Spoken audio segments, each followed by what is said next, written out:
ये chapter NCERT की class 9 English beehive का चैप्टर 10 है काठमांडू, और इस चैप्टर का लास्ट पार्ट 4। तो चलिए आगे देखते हैं। I find it difficult to tear myself away from the square. तो मुझे थोड़ा सा मुश्किल लगा फ्लूट के म्यूजिक से अपने आप को दूर रखना। Flute music always does this to me. जो फ्लूट म्यूजिक है उससे मुझे इस तरह का अफेक्ट होता है हमेशा से। It is at once the most universal and most particular of sound. ये सबसे पर्टिकुलर और यूनिवर्सल साउंड है। There is no culture that does not have its flute. ऐसा कोई कल्चर नहीं है जिसमें फ्लूट ना बजाई जाती हो। द रीड रैह, the recorder, the Japanese shakuhachi, the deep bansuri of Hindustani classic music, the clear of breathy flutes of South America, the high pitched Chinese flutes। तो इन्होंने सारे फ्लूट्स के, सारे कल्चर्स, सारे रीजन के फ्लूट्स के नाम बताए हैं। Each has its specific fingering and compass।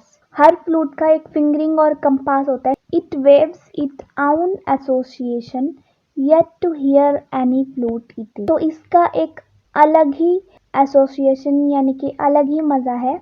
It seems to me, मुझे ऐसा लगता है, to be drawn into a commonality of all mankind, to be moved by music closest in its phrases and sentence to the human voice. तो यहाँ पे ये बताया गया है कि सारे फ्लूट्स में एक कॉमनैलिटी है जो उसके सेंटेंस और फ्रेजेस होते हैं। कभी कभी हमें अपनी आवाज भी लगानी पड़ती है, या फिर हम कभी ऐसी सिंगल म्यूजिक भी बजा लेते हैं। तो बहुत सारे तरीके होते हैं बजाने के। Its motive force too is living breath. तो हमें बीच बीच में सांस भी लेनी पड़ती है। Its too need to pause and breathe before it can go on.